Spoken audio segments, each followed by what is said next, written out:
Snow had been falling over Ashen Creek settlement for 3 straight days, but the deepest cold arrived with the slam of the mill door shutting in front of Mara Whitlock. Since her husband died the previous spring, the young widow had taken on every odd job she could find around Edwin Crowther's flour mill. She swept sawdust, repaired sacks, cleaned storage rooms, and counted inventory. Anything that would earn her and her daughter a narrow space behind a plank wall to sleep. Everyone understood the arrangement was temporary. Even so, forcing a mother and her 8-year-old child out on the very morning a blizzard was preparing to swallow the valley felt less like a practical decision and more like a death sentence. Edwin stood beside a stack of flour sacks and spoke as if he were discussing weather instead of a family. There isn't enough food for everyone.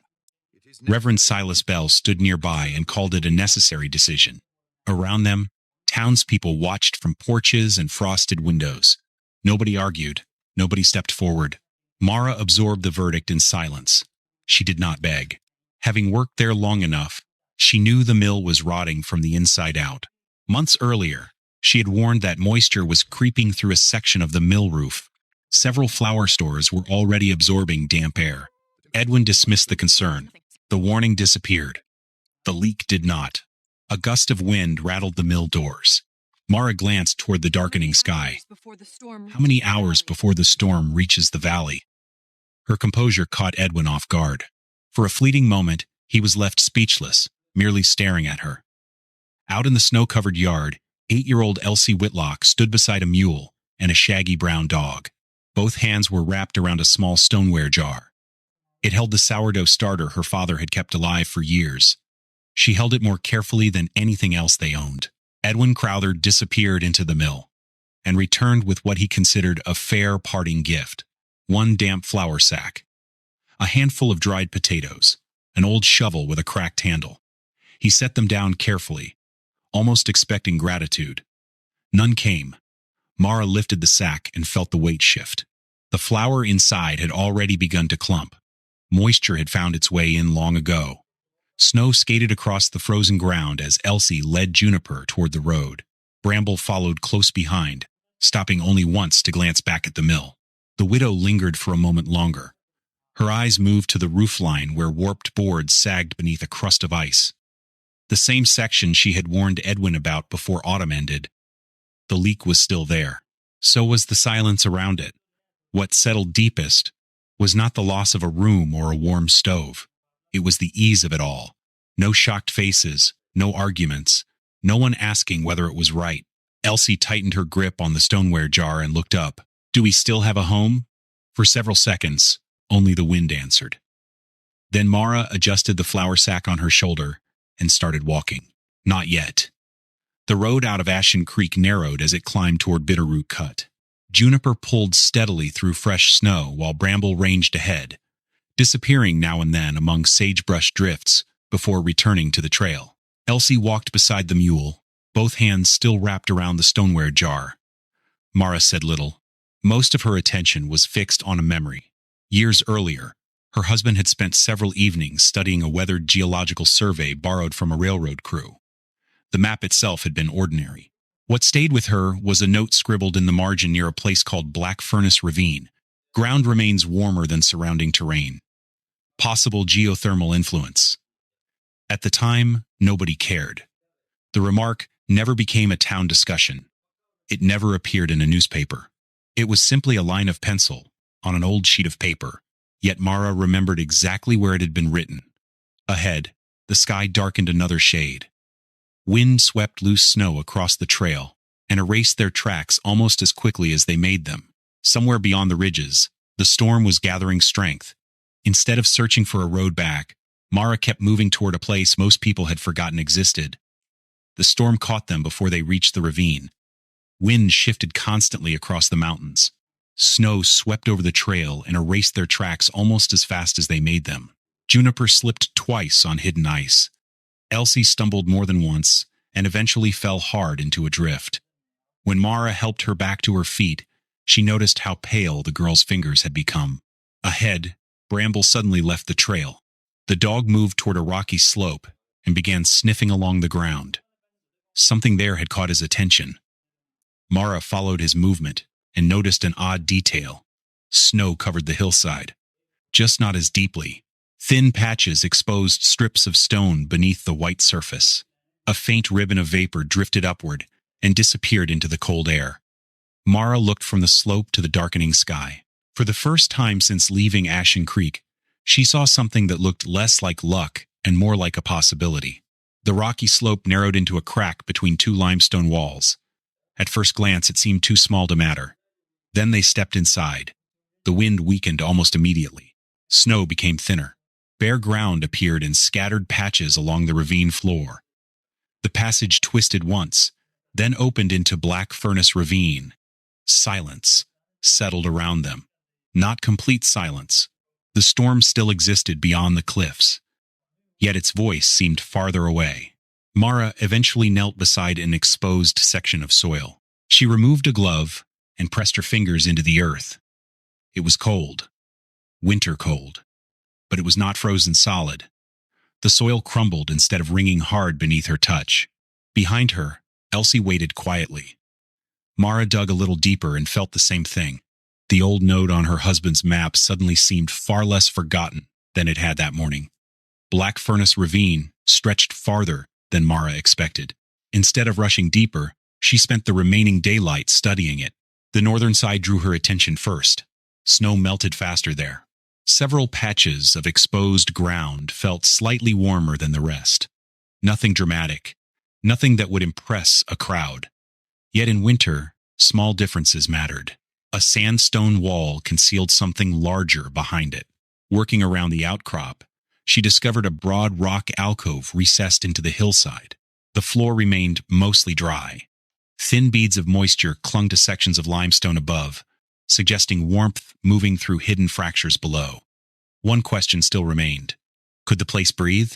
As dusk approached, Mara gathered twigs and built a small fire near the alcove entrance.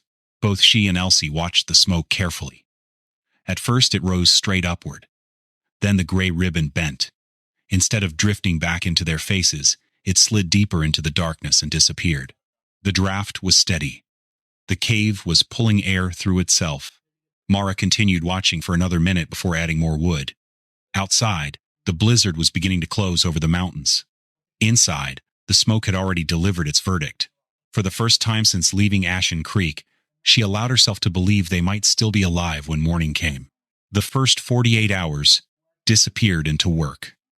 Black Furnace Ravine offered possibilities, but possibilities did not stop wind. They did not keep food dry. They did not create a place where a child could sleep through the night. Everything still had to be built. Mara started with stone. The alcove sat beneath a sandstone overhang, which meant part of the roof already existed. That saved time. Juniper hauled smaller rocks from the ravine floor, while Mara rolled larger pieces into position by hand. Some weighed enough to leave her shoulders aching long after sunset. A rough windbreak slowly took shape along the most exposed side of the alcove. Meanwhile, Elsie gathered dead branches trapped beneath ledges and juniper roots. Every armful mattered. Dry wood was becoming harder to find as fresh snow buried the valley. Brambles settled near the entrance whenever they worked. The dog rarely slept deeply. Any unfamiliar sound brought his head up at once. By the second afternoon, the shelter finally began to resemble something intentional. A raised sleeping platform was built from poles, stone supports, and salvaged brush. Keeping bedding off the ground would reduce heat loss and protect it from moisture. Nearby, Mara constructed a simple hanging rack from forked branches and cordage. Food could be stored above reach of rodents and away from damp pockets near the floor. None of it looked impressive. The walls were uneven. The platform creaked. The storage rack leaned slightly to one side. Yet each piece solved a problem that winter would gladly exploit. That night, the storm arrived in full force. Wind struck the cliffs hard enough to send snow swirling past the ravine entrance. Somewhere beyond the limestone walls, trails disappeared beneath fresh drifts. Routes back to Ashen Creek were vanishing one layer at a time. Inside the alcove, the small fire burned steadily. The windbreak held. The raised bed stayed dry. Warm air lingered longer than it had the night before. Long after Mara had fallen asleep, Elsie remained curled beneath a blanket, with the stoneware jar tucked beside her. Morning came before she opened her eyes.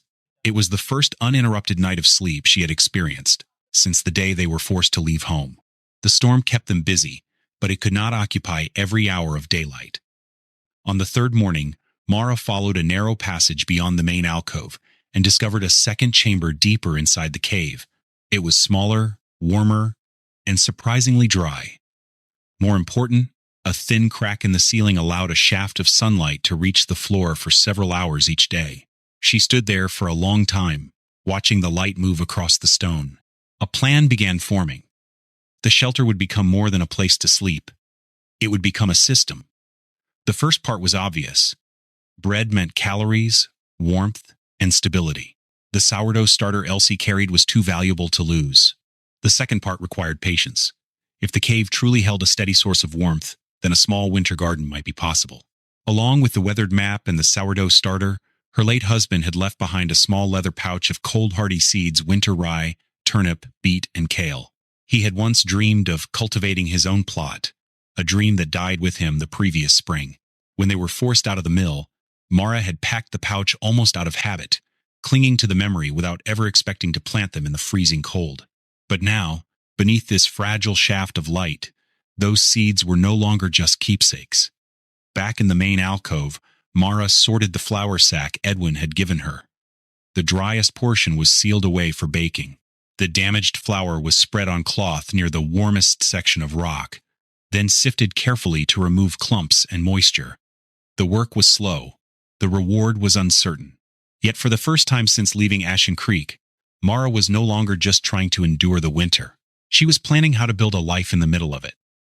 Mara's first oven was built from good instinct and too little mass. She shaped clay around a low ring of stone, packed ash beneath it, and fed the fire slowly until the chamber seemed hot enough. The smell of dough changed the whole cave. Elsie sat close with the sourdough jar in her lap, watching as if the oven might answer every question at once. It did answer, just not kindly. When Mara pulled the loaf out, the crust was dark and split open. Smoke clung to the surface. Inside, the bread was heavy, wet, and raw near the center. 3 days of saved flour had gone into it. Elsie broke off a piece anyway and tried to chew through the soft middle. She managed 2 bites before lowering her hand. Mara studied the oven wall, then the ruined loaf. The fire had touched the bread. The heat had not stayed long enough to finish it. By morning, she was stacking more sandstone. The second oven grew heavier. Mara thickened the clay wall, added sandstone behind the fire chamber, and narrowed the mouth so heat would linger after the coals were pulled aside. While the new oven dried, she turned to the chamber with the ceiling fissure. The soil there needed help. Elsie carried leaf mold from the ravine floor. Mara mixed it with sand, crushed limestone, and a little clean ash. Into the first small bed went winter rye, turnip, beet, and kale. For 3 days, the bed looked promising. Then the turnip leaves softened. By the next morning, several had collapsed against the soil. A cold shine coated the limestone above them. Mara touched the wall and found moisture gathering there, then dripping down where the turnips had been planted. The warmth had fooled her. Temperature was only one part of the problem. The stone was breathing damp into the wrong place. She pulled the dead turnip starts one by one and laid them beside the bed. Elsie watched from the passage without speaking. Mara did not look away from the ruined row. This time, the failure had roots. Mara left the empty row untouched. Planting another batch of turnips immediately would have felt productive. It also would have repeated the same mistake. For the next 2 days, she studied the chamber instead. Each morning began with a walk through the garden bed before the fire was lit. Small stones marked damp spots where water gathered overnight. By afternoon, she tracked the narrow beam of sunlight that slipped through the ceiling fissure and crawled across the floor. Darkness revealed different clues. Moisture appeared where warmth met cold stone, and certain sections of the wall seemed wet long after the others had dried. Elsie helped by moving pebbles whenever she found fresh droplets. Patterns emerged. The trouble always started along the northeast edge of the growing bed. A thin drainage trench solved part of the problem. The rest required space. Mara cut willow branches from the ravine and built a light lattice several inches away from the limestone wall. Air could now move through the gap instead of allowing moisture to collect directly above the crops. Nothing changed overnight. The kale simply stopped getting worse. A few days later, the beet leaves regained some of their color. That was enough. The chamber had delivered another lesson. Warm ground could support growth, but warmth alone was not the system. Water, airflow, and stone were making decisions too. Standing beside the repaired bed, Mara finally understood what had happened. The failed turnips were not proof that the garden could not work. They were evidence that she had been measuring the wrong problem. The second batch of bread demanded more patience than the first. Mara fired the oven longer and allowed the sandstone to absorb heat deep beneath the surface. When the flames finally died down, she waited. The dough rested. The oven rested. Nothing was rushed. Dawn arrived on the 12th day. A steady wind pushed against the ravine outside while Mara crouched beside the oven and eased the loaf into the light. Its shape was uneven. One side had cracked during the bake. The crust carried scars from the heat. None of that mattered. This time the bread was fully cooked. Warm steam escaped through the split crust and drifted across the chamber. The smell reached Elsie before the sunlight did. She opened her eyes, sat up beneath her blanket, and followed the scent without saying a word. Bramble lifted his head from beside the oven and watched quietly. Mara cut the loaf on a flat stone. The larger piece went to her daughter. The smaller one stayed in her own hand. While winter continued its relentless assault on the cliffs beyond, a warm loaf of bread now existed right where frozen ground and empty promises were supposed to have won. Elsie closed her eyes after the first bite and held the piece carefully with both hands, as if warmth itself had become something that could be carried. A week after the first successful loaf, winter reminded Mara that one victory solved only one problem. An Arctic front swept across the mountains and buried the upper ridges beneath fresh snow. The cave remained livable. The warm ground still held its temperature. Water continued to flow where it had before. Yet the sourdough starter began to weaken. The change was subtle at first. The jar smelled right. The mixture looked healthy. But the dough stopped rising the way it should. Each batch moved slower than the last. Mara tested different locations throughout the shelter. Near the oven, near the sleeping platform, closer to the garden chamber. Nothing worked for long. Several days passed before she noticed the real culprit. The stone floor was drawing heat away during the coldest hours of the night. The starter never froze, but it lost just enough warmth to slow the living culture inside. The solution turned out to be simple once the problem was understood. She moved the jar beside a section of naturally warm limestone near the rear wall and wrapped it in an old wool blanket that had belonged to her husband. 2 mornings later, the starter became active again. Tiny bubbles returned. The dough responded. For a brief moment, Mara rested her hand on the stoneware jar. Losing bread would have been difficult. Losing that jar would have felt like losing something twice. As the weather settled, the garden finally began answering back. The kale moved first. Small leaves unfolded toward the shaft of light that entered through the ceiling fissure. A few days later, thin blades of winter rye pushed through the soil. The surviving beets followed more slowly, but they followed. Green appeared where winter insisted it should not exist. Mara widened the growing area one section at a time. Nothing happened quickly. Every addition required moving soil, improving drainage, and studying how moisture behaved around the stone. Elsie became part of the routine. She carried composted material from the ravine, helped press seeds into prepared rows, and checked the young plants each morning before breakfast. Bread and winter greens provided hope, but enduring the bitter cold required more than just carbohydrates. The body demanded protein. Repurposing scraps of old wire she had salvaged from the mill, Mara twisted them into simple snares. Guided by Bramble's keen nose, she set the traps along the narrow, snowpack trails that snowshoe hares used beneath the sagebrush just outside the ravine. Every few days, the traps yielded a catch. The meat provided life-saving nourishment and fat.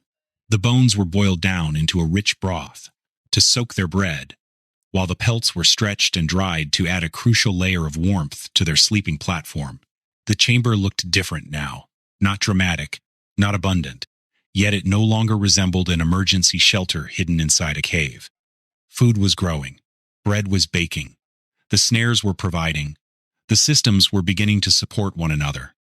One afternoon, Elsie stopped beside the newest bed and stared at the patch of green for several seconds.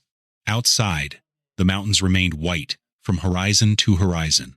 She had not seen that color in weeks. The next problem arrived without warning.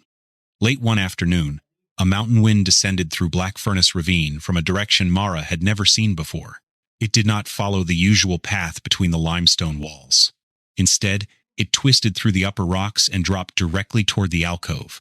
Juniper felt it first. The mule jerked against its tether, snorted, and lunged sideways. A section of the newly reinforced windbreak absorbed the impact. Then it collapsed. Stone scraped against stone. Dust filled the air. Within minutes, another problem appeared. Smoke that normally drifted away from the living area began creeping back toward the sleeping platform. By sunset, the shelter smelled different.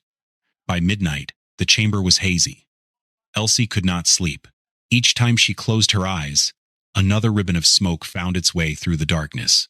Mara spent the entire night working by firelight. Part of the wall came down. Then another section. Several times she thought the fallen stones were the cause. They were not. Near dawn, she finally discovered the real issue. The rebuilt windbreak had become too effective. By blocking one airflow path, it had disrupted the natural draft moving through the alcove. The cave still wanted to breathe, but the new structure was forcing that air to take the wrong route. The failure had not come from the storm. It had come from a design decision. Mara dismantled part of the barrier and opened a narrow passage where air could move freely again. The result was immediate. The next plume of smoke rose, bent toward the rear of the cave, and disappeared into the darkness. Elsie watched it go from beneath a blanket. Outside, the wind continued to hammer the ravine. Inside, the shelter had survived another lesson. This one carried a familiar message. Sometimes the flaw was hidden inside the solution itself. Day 46 began like any other winter morning inside Black Furnace Ravine. The fire was burning low. Fresh dough rested beneath a cloth near the warm limestone wall. A thin beam of sunlight had just reached the garden chamber, when Bramble suddenly lifted his head. The dog did not bark. That was what caught Mara's attention. He simply stood, ears forward, staring toward the ravine entrance. A moment later, distant footsteps echoed between the stone walls. Someone was approaching, not wandering, not hunting, coming directly toward the shelter. Mara set down the basket she was carrying and listened. Outside, a man named Jonah Pike, the settlement's winter mail carrier and saddle repairman, was following a trail that should not have existed. Ashen Creek had assumed the widow was gone. Most believed the blizzard had settled the matter weeks ago. Jonah had not been so certain. Curiosity brought him into the ravine. The smell stopped him before the shelter came into view. Fresh bread. For several seconds he simply stood in the cold air trying to understand what he was smelling. The scent grew stronger as he moved forward. Then, the alcove appeared. A stone oven sat near the rear wall. Dry firewood was stacked neatly beside it. Blankets covered a raised sleeping platform. Bundles of food hung from a storage rack overhead. Near the entrance, Juniper stood healthy and well-fed beneath a wind barrier built from stone and timber. None of that shocked him as much as the garden. Green leaves stretched upward beneath the shaft of sunlight falling through the ceiling fissure. Kale, young rye, beet greens. Life, growing in the middle of winter. Jonah stepped into the chamber and slowly removed his gloves. His eyes moved from the oven to the crops, then to the warm walls surrounding them. The shelter felt impossible, not magical. Impossible in the way a solved problem often appears to people who never witnessed the work behind it. Elsie emerged from the garden chamber, carrying a small basket. Mara followed a moment later. Neither looked surprised to see another person. The surprise belonged entirely to Jonah. On a flat stone near the oven rested a loaf that had come out only a short time earlier. Steam still escaped from a crack along the crust. Jonah stared at it longer than he intended. Beyond the limestone gap, snow drifted relentlessly through the gray air, yet Jonah stood paralyzed, completely enveloped in the rich, warm scent of fresh yeast and defying life. The widow everyone expected to find frozen was standing beside a working oven. Jonah remained in the shelter for most of the afternoon. Eventually, the conversation turned back toward Ashen Creek. The news was not good. The flour stores were shrinking faster than expected. Moisture had spoiled more grain than anyone wanted to admit. Several families were stretching meals by adding boiled roots and whatever dried food remained from autumn. The community baking oven had developed a cracked chimney. Smoke leaked into the work area whenever the wind shifted. Children were eating less. Older residents struggled with hard rations that required more chewing than many could manage. As Jonah spoke, Mara listened without interrupting. She asked questions. How much flour remained? Which households were struggling most? Who had children? Who had elderly family members? The answers came one at a time. When he finished, silence settled across the chamber. The oven clicked softly as it cooled. Light from the ceiling fissure drifted across the rows of winter greens. Mara looked toward the garden, then toward the fresh loaf resting beside the hearth. Her decision arrived quietly. The first deliveries would go to the families with the greatest need. Bread, kale, beets, whatever the shelter could spare. Jonah nodded immediately. He already understood what she was offering. What surprised him was who appeared on the list. Several names belonged to people who had watched her leave Ashen Creek without saying a word. One belonged to a household that had supported Edwin's decision. Another belonged to a woman who had turned away when Mara needed help most. None of that changed the answer. The food would go anyway. By sunset, Jonah was helping prepare sacks for the journey back to town. The frozen peaks remained firmly in winter's grip, but deep within the glowing alcove, a new kind of system had taken root. It was no longer built only to keep 3 lives alive. Now it was preparing to carry a little warmth beyond the ravine. The arrangement settled into a rhythm over the following weeks. Whenever weather allowed, Jonah Pike made the trip between Ashen Creek and Black Furnace Ravine. He carried letters when he had them, supplies when he could spare them, and returned with whatever the cave was able to produce. The system kept growing, loaf by loaf, row by row. The bread oven worked more reliably with each firing. Kale matured first. Beet greens followed. A second planting of turnips succeeded, where the first had failed. The rye advanced slowly but steadily beneath the filtered winter light. No one in town knew exactly where the food was coming from. Stories appeared before facts did. Some believed a trapper had discovered a hidden cache. Others claimed a rancher beyond the mountains was sending supplies in secret. A few insisted the rumors were nonsense altogether. Yet the food kept arriving. The deliveries came in plain sacks, without announcements or explanations. Children who had been losing weight began looking stronger. Several elderly residents survived cold spells that worried their families only weeks earlier. One evening, Jonah stopped at a small cabin on the edge of town. Inside, a boy who had spent weeks picking at every meal sat beside the stove, holding a still warm loaf. His mother watched quietly as he tore off another piece, then another.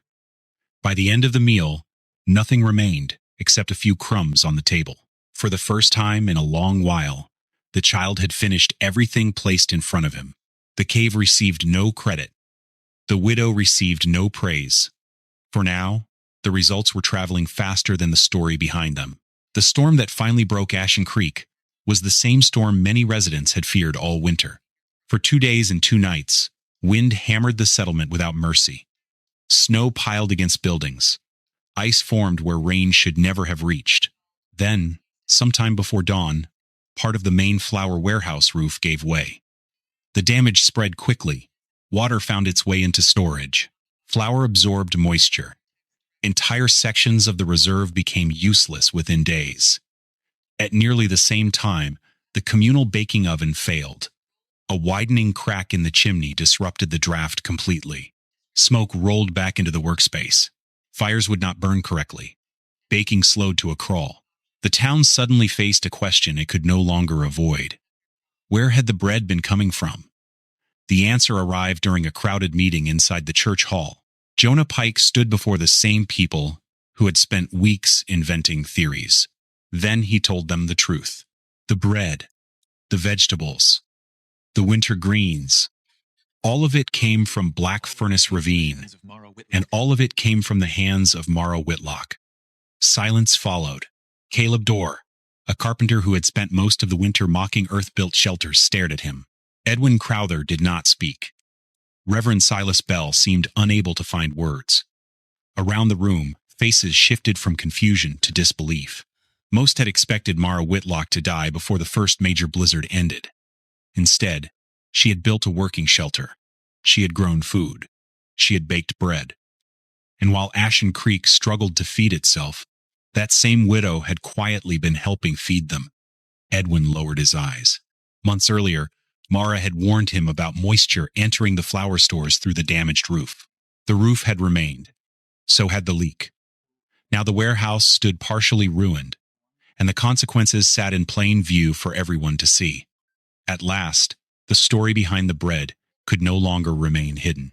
A week after Jonah revealed the truth, a small group left Ashen Creek and climbed toward Black Furnace Ravine. Some came out of curiosity. Others came because they had run out of explanations. Edwin Crowther walked near the front. Caleb Dorr followed beside him. Reverend Silas Bell said little during the journey. The ravine looked smaller than most had imagined. So did the shelter.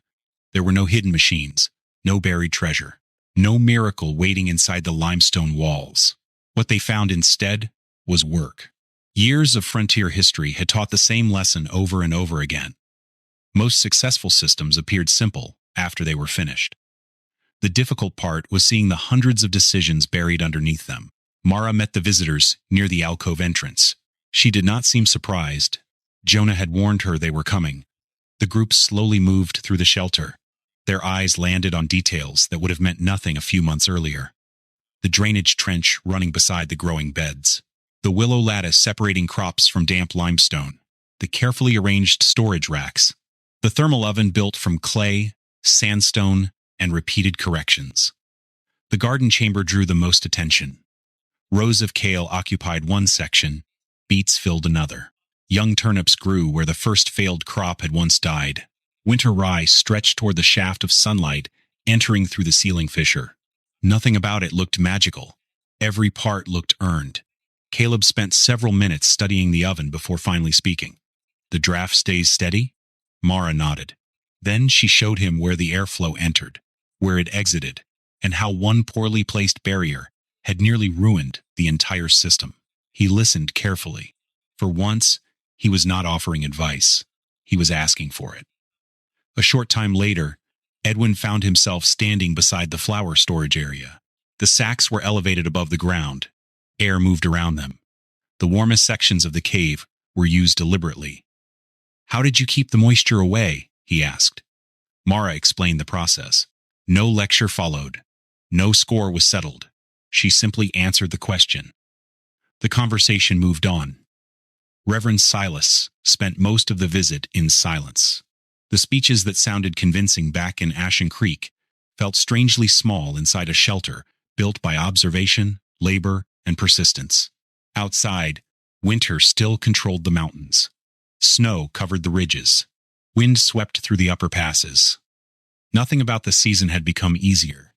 Yet the evidence stood in front of everyone.